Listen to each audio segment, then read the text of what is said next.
uma época que eu vim para Rio Preto, em 1970, faz tempo, 1970, me casei em 1971, não existia enfermeira na cidade, eu fui a 4ª enfermeira a chegar em Rio Preto e fui chamada para trabalhar na Beneficência Portuguesa. Comecei a trabalhar, 2 meses depois eu engravidei.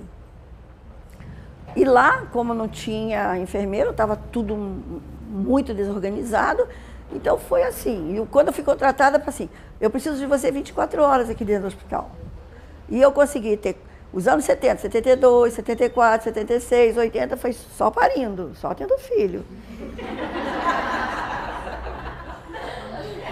E trabalhando. Dei conta de trabalhar nesse parindo, trabalhei, fiz mais uma faculdade, fiz filosofia, porque ia ter filosofia e pedagogia, porque ia sair a faculdade de enfermagem em Rio Preto, me convidaram para ser diretora da faculdade, mas precisava ter pedagogia. Eu trabalhava na Beneficência o dia todo, dava aula no Senac, fiz faculdade, tinha filhos, foi tocando. Como é que você faz isso? Aí é que tá, você tem que ter um bom suporte, ou de empregada, ou de alguém que te ajuda, porque você não pode abandonar seus filhos. Então nada é impossível quando a gente quer. Estou falando isso para vocês são muito jovens, então às vezes vocês ficam em dúvidas, sei lá, acredita no seu sonho e vai em frente. Bom, então eu vou contar um pouco da trajetória, como é que foi que nós começamos a Sênior. Comecei a trabalhar lá no hospital. Eu acho que eu fui uma criança hiperativa e não me trataram, porque naquela época eu não fazia diagnóstico, porque eu comecei a trabalhar no hospital e era assim, uma coisa assim, e tudo que a gente faz com muita paixão, tudo que se faz com muito amor, que você gosta, parece que tudo dá certo, né? Só não dá certo quando você faz uma coisa que você não gosta. E a gente começou a desenvolver um trabalho. E o hospital, que era muito pequenininho na época, quando nós fomos para lá, de repente ele começou a crescer, e aí faltar leitos dentro do hospital. E os pacientes que necessitavam ainda de uma assistência fora do hospital, que já estava na hora de ir para casa, não existia nenhuma estrutura na época para poder atender essas pessoas. E aí eu visualizei um nicho de mercado de trabalho. Por que não montar uma estrutura de atendimento domiciliar? Eu calculava assim, custa R$100. Esse paciente vai usar 4 meses, então eu dividia R$100 dividido por 4, pagava o meu material. E automaticamente eu fui fazendo mais e mais materiais e comprando. Pegava o pessoal que precisava trabalhar na residência. Naquela época não tinha, eu falei isso hoje de manhã, não existia qualificação profissional na cidade para pessoal que trabalhava em hospital. E imediatamente eu montei uma apostila com todas o treinamento básico para assistência básica, os melhores que saíam quando eu dava na assistência básica, eu pensava os melhores, ensinava a fazer medicamento, pensava os melhores, ensinava técnicas de UTI, pegava os melhores, colocava no centro cirúrgico, ensinava técnica de instrumentação cirúrgica e pegava os melhores, ia pegando os melhores, colocava na unidade de terapia intensiva ou no berçário, ia treinando cada pessoa para cada tipo de trabalho. E isso começou a repercutir muito na cidade, porque as pessoas estavam muito bem treinadas, não se colocava ninguém para trabalhar com ninguém se não passasse primeiro pelo treinamento e tivesse uma avaliação. Naquela época eu já fazia um plano de cuidado diário para o paciente. E aí eu comecei a fazer isso também na residência. Eu pegava um paciente que tem, por exemplo, um AVC. Ele teve um AVC, eu pedia para aquela pessoa que estava sendo treinada, doméstica, pessoal de nível médio, que aí ia incentivando que elas estudassem para que a gente pudesse, porque tinha continha, tinha regra de 3, e você tem que estudar para você poder. E ela estudava e ia com a gente, eu ensinando, e aí essas pessoas que eu fui preparando, eu pegava assim, vai ter um AVC, você vai estudar tudo o que vai no AVC, dava o material para eles assim, agora você vai me dar uma aula. O que é um AVC, quais os medicamentos que se toma e quais os efeitos que esses medicamentos vão fazer. Aí ela chegava e falava, tá. É isso mesmo, então você está pronta para ficar nessa residência. E aí a gente foi treinando isso, fala para o outro, tu fala para o outro, a coisa começou a tomar um vulto de Porque inicialmente eu comecei a fazer isso para ajudar, eu nem cobrava, eu ajudava a tirar do hospital para desocupar leito. Aí eu vi que era um nicho de mercado, que era um negócio, falei, pô, então vamos fazer um negócio. Aluguei uma casa, comecei a alugar equipamentos, preparar pessoal para trabalhar e cobrar por isso. Coloquei uma enfermeira para trabalhar comigo, ela ganhava para fazer isso e eu comecei a formar, nessa época já, um nicho de mercado de trabalho, em que eu estava preparando pessoas para o mercado de trabalho, que tinha e que não tinha ninguém para executar. Então, essas pequenas coisas que vocês vão vendo dentro da profissão de vocês, que realmente, às vezes, tem muita coisa que você pode investir como um negócio próprio. Aí eu comecei a comprar medicamento direto de São Paulo, das distribuidoras, para ficar mais barato e eu ter um preço justo para oferecer. E aí começou a juntar caixas, mais caixas. E eu falei, espera um pouquinho, eu vou abrir uma loja para vender para os meus pacientes. Então eu comprava soro, medicamentos, calpo, seringa, essas coisas todas, para vender para os meus pacientes. Só que aí, de repente, começou a vir mais gente comprar na minha loja. E a loja começou a aumentar, já não tinha... Então, preciso de um espaço maior. Então, aluguei um outro espaço maior. Separei serviço de produto e começamos a desenvolver, vender serviço e vender produtos. Paralelo a isso, a gente precisava de uma ambulância. Naquela época, não tinha ambulância na cidade como tem hoje. E aí nós fomos lá, os mais antigos já conhecem essa história. Eu fui lá comecei a procurar comprar uma ambulância, porque eu levava os pacientes para casa e depois eu não tinha como levar, às vezes, pacientes acamados de volta para o hospital e para casa. Então, eu vi lá no jornal, Neves Paulista, tinha uma ambulância no pátio que estava sendo vendida. Fui lá, comprei a ambulancinha, paguei na época baratinho, né? Porque estava tudo ruim. Aí, mal chegou em Rio Preto, dei uma garimbadinha nela, melhorei um pouquinho a carinha dela e falei, agora eu já tenho pelo menos era uma belina, pelo menos eu tenho um espaçozinho para levar meu paciente para casa e vice-versa. O que aconteceu? Começaram a chamar minha ambulancinha para remoção. Eu falei, é outro nicho do mercado de trabalho. Vamos comprar uma ambulância nova. Aí eu comprei uma outra belina. Não tinha dinheiro, é claro. Uma outra belina. Só que novinha. Aí a minha belininha desfilando na cidade, eu toda orgulhosa, né? Aí um paciente fala assim para mim, um paciente rico da cidade, que foi na minha belina, disse assim, Celi, é uma vergonha. Essa ambulância não... Ele morava em São Paulo, ambulâncias grandes. Você tem uma ambulância mais decente. Oh, meu pai mal cabe na sua ambulância. Falei, então vou comprar uma ambulância maior. Tem público. Aí eu comprei uma besta. Aí, né, a besta da Sueli. Chama a besta da Sueli. Não tem importância. Fiquei muito tempo a besta da Sueli, mas não tem importância.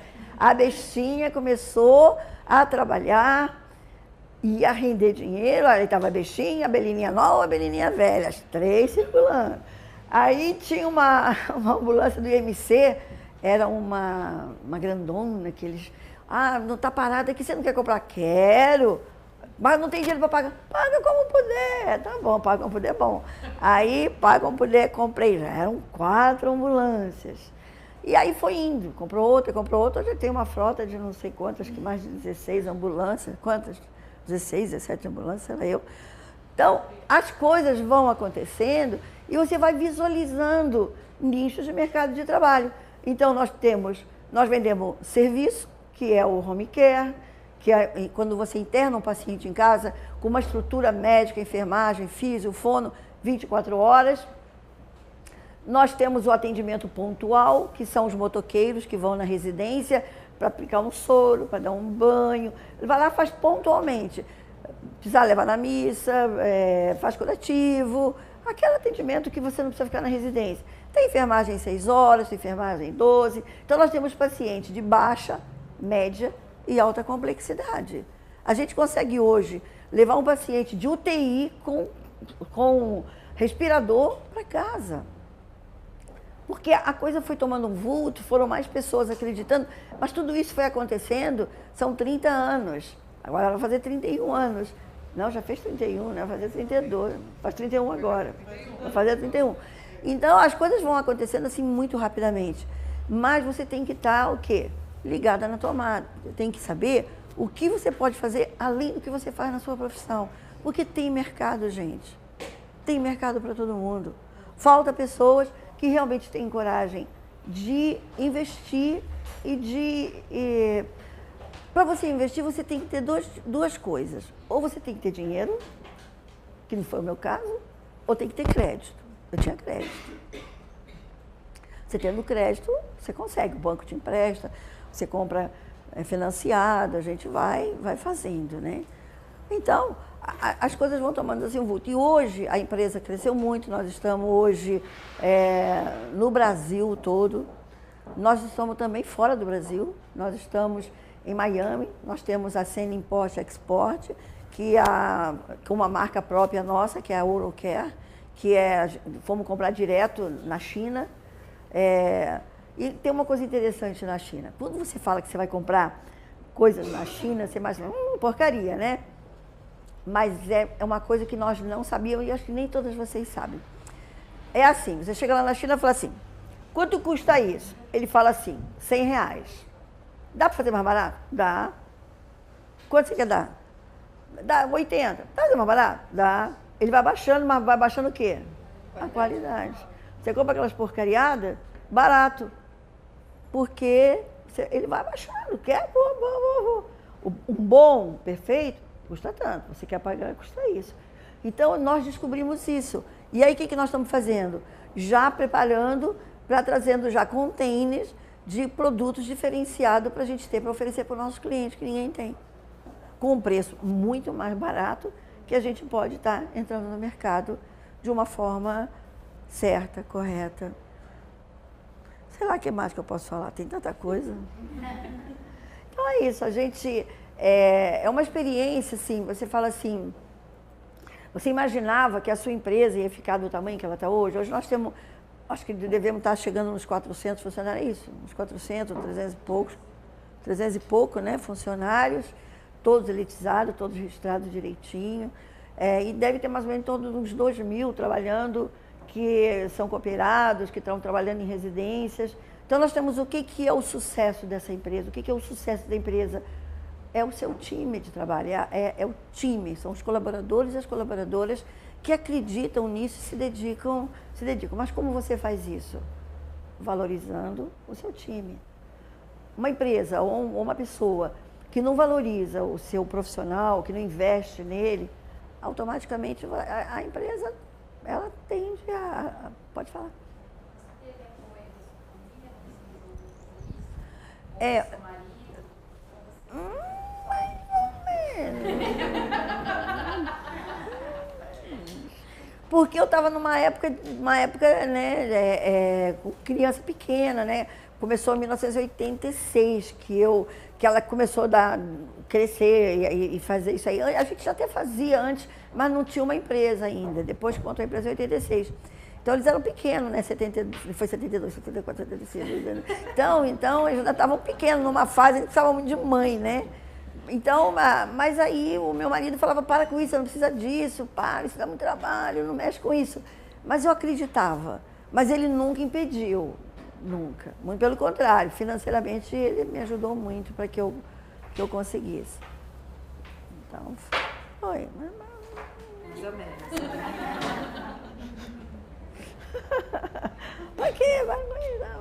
Mas não impediu. Então, são assim... E o hospital, eu fico assim muito orgulhosa também, porque eu fiquei 37 anos lá no hospital. Foi meu primeiro emprego e eu fiquei lá os 37 anos. Quando nós entramos lá na Sene, na Beneficência, ela não tinha dinheiro para pagar os fornecedores. E aí juntou um time, eu como diretora de serviços de enfermagem, um diretor clínico, doutor Domingo Braille, que vocês devem conhecer, a Marilene Marques, que é administradora até hoje, está lá, e o Capitão Mineiro, que era o diretor superintendente. Então, nós 4 arregaçamos as mangas e fomos trabalhar. E eu sempre dizia para a diretoria do hospital, o dinheiro do hospital está na mão do enfermeiro, na caneta do enfermeiro.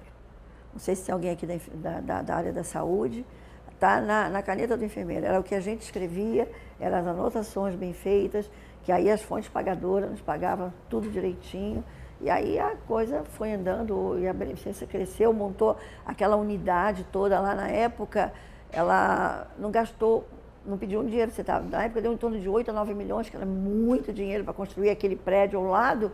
E nós construímos tudo com um recurso próprio. Então, era dinheiro que a gente tinha. Então, isso aí foi assim uma coisa que nos deu assim muita satisfação, porque os dois trabalhos foram muito efetivos. Paralelo a isso, eu dei muitas aulas no Senac, dei aulas, fiz bastante palestra, trouxe os primeiros eventos de enfermagem para cá, montamos o primeiro congresso do Oeste Paulista nessa região. Então, foi assim muita coisa acontecendo. E aí, quando me chamaram para ser rotariana... Não, aí os meus filhos cresceram, chegaram lá aos seus 16, 17 anos, e eu descobri o Rotary. Não sei se tem alguma rotariana, alguém que faz parte do Rotary. E eu descobri o Rotary, que o Rotary fazia intercâmbio de jovens para qualquer lugar do mundo. E eu falei para os meus filhos, vocês gostariam de fazer um intercâmbio? Eles, não. Eu falei, mas vocês vão. Porque é importante vocês fazerem. Ah, vai perder um ano. Não perde, ganha um ano. Porque você vai ficar um ano fora, numa outra família, com uma outra cultura, embaixadores da paz, vão aprender, vão. Foram os 4, todos adoraram e isso fez a diferença na vida deles. Então, daqui a pouco meu filho vai vir aí, o Kel, ele ficou de conhecer a Adriana. E isso faz a diferença na vida, porque você fica um ano, todos ficaram nos Estados Unidos, estudaram lá, moraram lá. Isso faz a diferença. E aí no Rotary, dizem que viviam convidando meu marido. Você quer rotariano? Ele só convidava. Nunca ninguém me convidou. Até que um dia alguém falou, você quer ser rotariano? Eu falei, lógico que eu quero. Ninguém me convida, eu quero. Porque você ser rotariano, você tem que ser convidado. E aí eu fui rotariana, entrei no clube, 2 anos depois fui presidente. Depois da presidência fui 5 anos de governadora assistente, depois fui governadora. Aí passou 3 anos, fui governadora de novo, faleceu um governador que ia assumir, ele faleceu, teve um câncer. Não sei se vocês conhecem o Dr. Rubens Tevenar, alguém conhece? Teve um câncer, aí eu fui governadora de novo. Então, assim, eu estou sempre envolvida com alguma coisa. Eu acho que o que move a gente é realmente você estar fazendo alguma coisa, mas alguma coisa que você gosta, alguma coisa que te dá prazer, alguma coisa que te deixa feliz. A coisa mais triste, eu acho, é você fazer uma coisa que você não gosta. Deve ser horrível, né? Você levantar de manhã e ter que ir para um lugar que não te dá satisfação, que não te dá prazer. E eu gostaria que vocês falassem um pouquinho também, que aí eu tenho mais coisas para contar, mas eu só fico falando, eu vou acabar precisar beber água. Em algum momento você pensou em desistir? Teve alguma fase na sua vida que você ficou cansada? Acho que eu não vou dar conta. O que eu faço?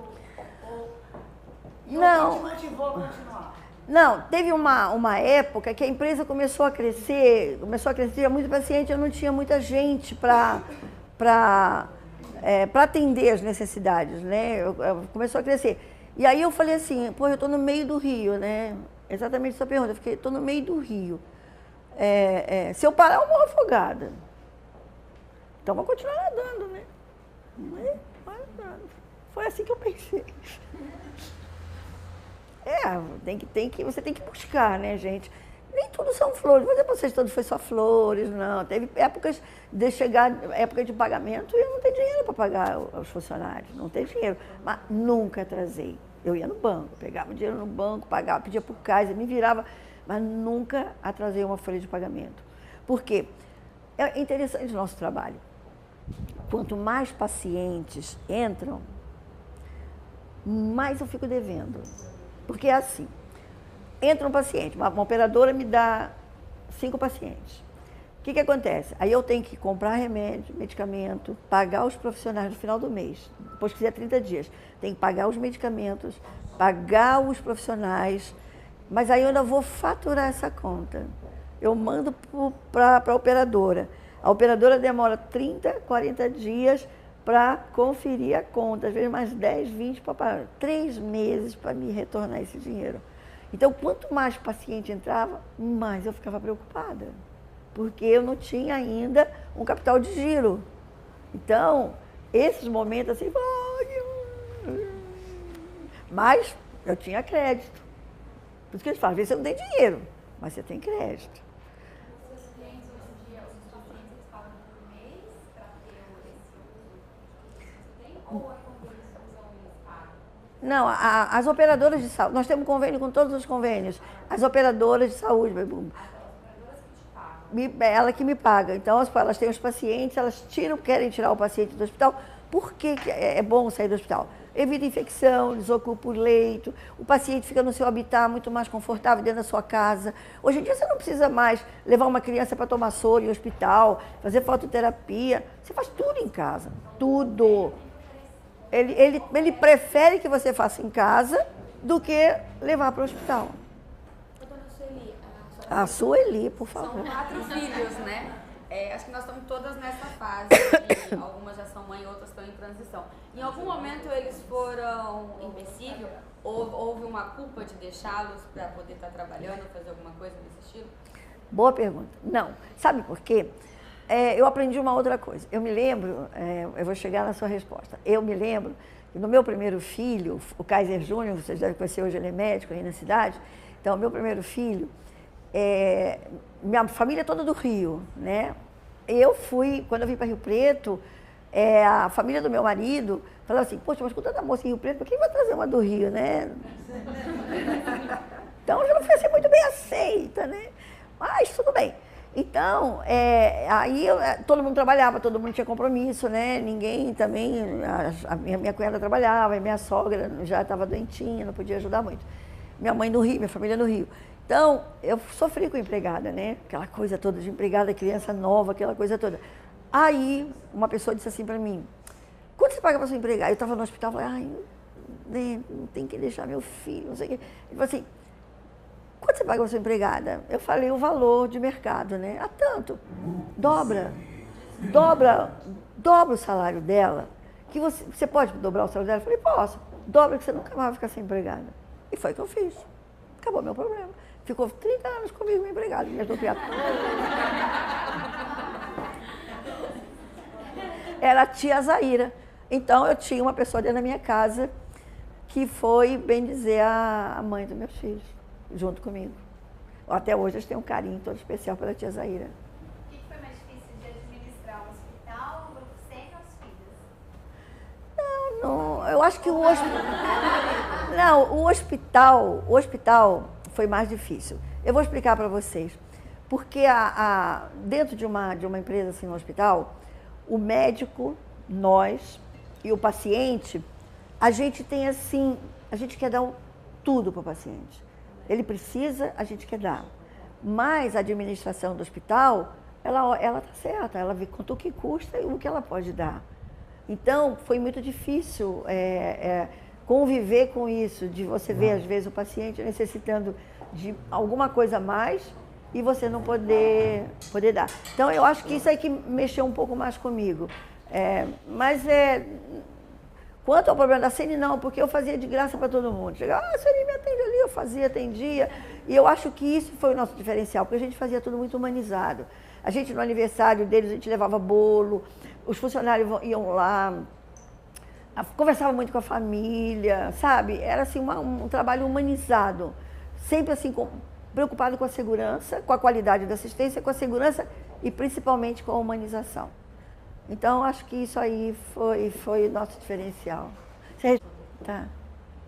Eu queria perguntar em relação, assim, se você enfrentou algum tipo de preconceito na época que veio pra cá, por ser Sim. fora e por ser mulher, e como que foi que você enfrentou esse preconceito? Teve sim. Naquela época, quando eu vim para cá, as mulheres dos médicos de Rio Preto, elas não trabalhavam. Eram, assim, os médicos tinham, vocês são muito jovens, não sabem disso, mas os médicos tinham um status muito alto na cidade e as mulheres não trabalhavam. E eu trabalhava. Então era assim, eu pegava uma criança e levava no clube, que naquela época o Automóvel Clube era o clube que as crianças passavam a tarde lá, porque tinha balé, tinha natação, deixava as crianças lá. Então eu chegava correndo, levava a criança, correndo para o hospital, sempre correndo. E aí a mulherada lá sentada, elas diziam assim, ai, você trabalha, sempre aquela coisa toda, você trabalha, você dá mau exemplo para nós, que a gente não trabalha. Então eu estava muito preocupada, né, de dar mau exemplo. Eu escutei isso. Trabalhar também. E teve, sim, alguma coisa. Mas olha, eu posso falar um negócio para vocês? Eu nunca dei bola para isso. Nunca me incomodou. Eu vivia, eu sabia que era.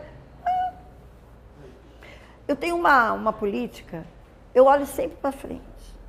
Eu nunca fico olhando para os lados, porque se você olha para o lado e para trás, você não consegue enxergar o seu objetivo.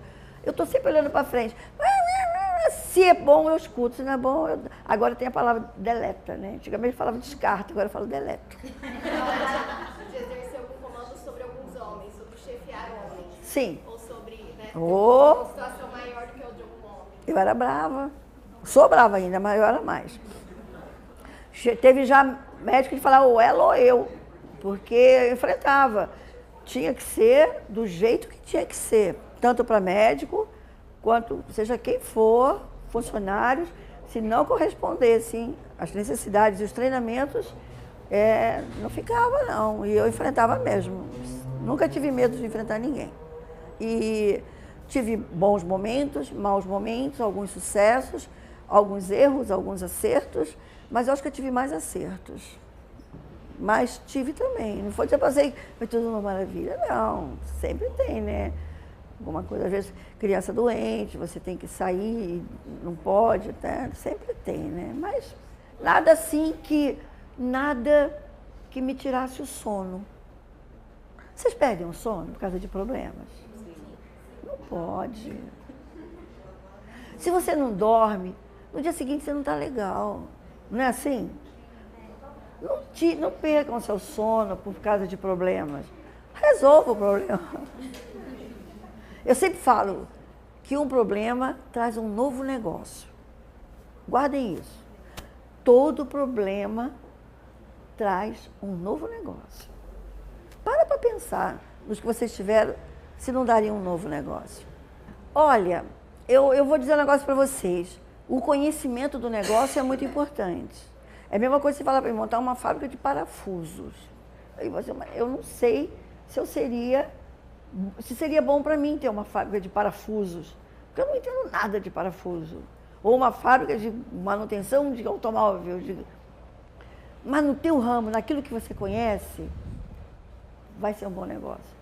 Se você se jogar mesmo, se você visualizar alguma coisa que você pode partir, pode ir, vai. Tem conhecimento? Vai. Então, acredito que, para responder você, Soraya, é o conhecimento do negócio. Eu acho que dá certo quando você conhece. E você tem vontade, né? Você quer, é só querer. Vão surgir, não vai dar certo. É aquela história do sapinho surdo, né? Todo mundo conhece essa história, do sapinho surdo, né? Todo mundo lá, não vai. Ele achou que estava dizendo vai. E foi e conseguiu chegar. Vocês conhecem essa história? Então, não. Quem quer contar? Conta, só eu não falar, conta, por favor. Não conheço, achei engraçado. Ah, é? Os sapinhos resolveram todos chegar no alto de uma montanha. E saíram todos correndo. E foram cansando, foram parando e a turma gritando, vocês não vão conseguir, você não vai conseguir. E aí, não vai conseguir, é muito alto, não vai. E um foi, chegou no topo.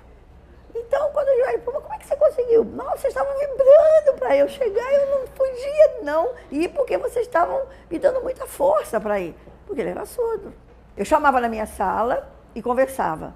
Você não está indo bem por esse motivo. Qual a sua dúvida? Aí eu ajudava. Você está com problema particular? Qual o problema seu? Eu tentava ajudar. Então, eu sempre ajudava problema particular, porque pessoa com problema particular nunca consegue desenvolver um bom trabalho. Isso, tanto o patrão, ou o chefe, ou o gerente, ou o diretor, não importa o quê, quanto o colaborador. Como é que você vai conseguir trabalhar se você não dormiu a noite inteira porque seu filho é um drogado, ou porque você passou a noite na delegacia, ou porque o filho ficou doente, ou porque o marido bateu não sei aonde, ou porque? De manhã, como é que você vai chegar no seu trabalho? É complicado. Então, qual o seu problema? O que eu posso te ajudar? Então, eu sempre tinha muito isso. O que eu posso te ajudar? Se você pudesse ajudar, muita gente eu ajudei mesmo na parte em casa, porque eram pessoas que valia a pena investir. Funcionários dedicados, funcionários que vestiam a camisa. Antigamente a gente falava a camisa da empresa, hoje a gente fala a camisa do cliente, né? Que vestia realmente, estava envolvido com a gente. Então, é você ajudar as pessoas a estar bem para trabalhar. Então, a motivação maior mesmo é você você conversar com o seu colaborador. Aprender a ouvir, viu, gente? Eu acho assim, tem muita gente que assim, é chefe pitbull, né? Vocês já leram esse livro, né? É chefe pitbull, eu mando e você obedece. Isso não resolve. Isso aí a gente pratica desde lá no que nós começamos em Rio Preto. É você ouvir o seu colaborador, ajudar ele em todo sentido. Porque se ele está bem, você já imaginou? Se você tiver uma conta para pagar amanhã, você não tem dinheiro. Você não tem, vai cortar a luz, não tem dinheiro para comprar comida para o filho, não tem isso, não tem aquilo, o marido é bêbado, gasta o dinheiro todo. Como é que você vai estar desenvolvendo seu trabalho ali, cuidando do paciente, com um sorriso nos lábios? Como é que você vai estar? No mau humor danado. E isso reflete na assistência, isso reflete em qualquer emprego, até numa secretária, não sei lá. Eu falo mais na minha área, que é numa área da assistência, que você tem que estar muito bem. Como é que eu posso ter uma pessoa doente cuidando de um doente? Então, a gente tinha essa preocupação. A saúde não importava só no trabalho, mas como a pessoa vivia, o que ela fazia, como eu posso ajudar para que você fique bem, para que você possa trabalhar bem. Então, motivando. Naquela época, o que a gente fazia é exatamente o trabalho que se faz hoje, só que tem outro nome, né? Empoderamento da mulher, através de treinamento, através de valorização. A gente já fazia isso naquela época, só que não tinha essa conotação, né, de ajudar as pessoas a crescer, a melhorar a renda familiar. Isso aí. E hoje, com quase 400 funcionários, dá para ter esse lado humano também? Olha, eu peço muito para que isso não termine. A gente reúne muito. Como eu tenho muitas pessoas antigas que ainda têm aquela filosofia dentro da empresa, eu acredito que a gente trabalha muito. A minha preocupação com esse monte de como cresceu é sempre a ponta, né? O que está acontecendo. Eu falo para vocês, nós estamos trabalhando aqui agora, é um trabalho, eu estou trabalhando. O que será que está acontecendo na casa desses clientes todo, com esse time todo trabalhando? O maior problema hoje, sabe qual que é? Chama-se celular. O pessoal fica tudo... E não olha... Então, a gente se preocupa muito com a parte do atendimento, do treinamento do time, do treinamento da equipe. É uma preocupação muito grande. A gente tem muita gente olhando para isso dentro da empresa. Principalmente essas mais antigas. Tem pessoas que estão comigo já há 30 anos aposentando, tem outros com 25, aí já tem 25, né? Que tá, sabe? Porque, não vou falar para vocês também, que também tudo são flores. Deve ter muita gente que não está mais conosco porque não correspondeu, a gente precisou tirar. Tem pessoas que vêm e até você conhecer, às vezes, já aprontou. Não vou falar para você que também é tudo maravilha, não. A gente tem, às vezes, alguns problemas, porque quem vende serviço é muito complicado, né? Dá mais serviço 24 horas, não tem Natal, não tem Carnaval, não tem Semana Santa, não tem domingo, não tem feriado, né? Então, é um trabalho assim que é um trabalho que tem que gostar. E muita gente, às vezes, vem para esse tipo de trabalho pelo fato de você ter um mercado de trabalho sempre muito grande, porque o hospital, por exemplo, assistente social, psicólogo, nutricionista, você contratar 1, 2, 3 dentro de uma estrutura hospitalar. Enfermagem, quantas? Então, às vezes, o pessoal vem, mesmo para fazer curso técnico, eles vêm porque tem mercado de trabalho. Mas, às vezes, eles não têm ainda aquele dom, aquela arte do cuidar, ou não tem paciência, ou não tem... Então, às vezes, não dá. Mas, na empresa, não é só assistência. A gente tem todo um time administrativo, né? Muito grande. Nós temos 2 advogados, no DP tem 4 ou 5 pessoas, tem responsabilidade social com a Celina, tem... que mais? Sei lá, tem... Gestão de pessoa, tem faturamento, contabilidade, tem toda uma estrutura grande, as lojas, TI, marketing, financeiro, tem um monte de outros profissionais desenvolvendo atividade dentro da empresa. Vou falar para vocês, teve uma festa junina agora esses dias lá, eu fiquei boba, eu não conhecia todo mundo. E é mais interessante ainda, eu estava no supermercado, né? Tinha uma menina com a roupinha da CN na frente, eu cheguei atrás na fila, né? Eu olhei para ela, ela olhou para mim, ela não sabe quem eu sou e eu não sabia quem ela era. Quem é você? Qual é o seu nome? Eu fui lá, falei, sou Celiana. Vocês acham que eu ia perder essa oportunidade? E foi interessante, aconteceu outra coisa interessante. Um dia desse eu fui lá na loja. Fui lá na loja num sábado de manhã. De vez em quando eu também dou umas incertas. Eu quero ver como é que tá funcionando o negócio, né? Fui lá na loja, estava lotada a loja lá. E aí eu vi uma pessoa sentada lá dentro e a loja ali, um monte de gente, precisava de mais gente para atender. Eu falei assim, olhei e não conheci. Quem é você? Ele falou, sou fulano. E a senhora, quem é? Eu falei, sou Sueli. Tá bom. Qual o problema? Eu falei, por que você não está lá atendendo? Ah, porque eu estou no telefone. Vai lá atender. Por que eu tenho que ir lá atender? Porque eu estou mandando.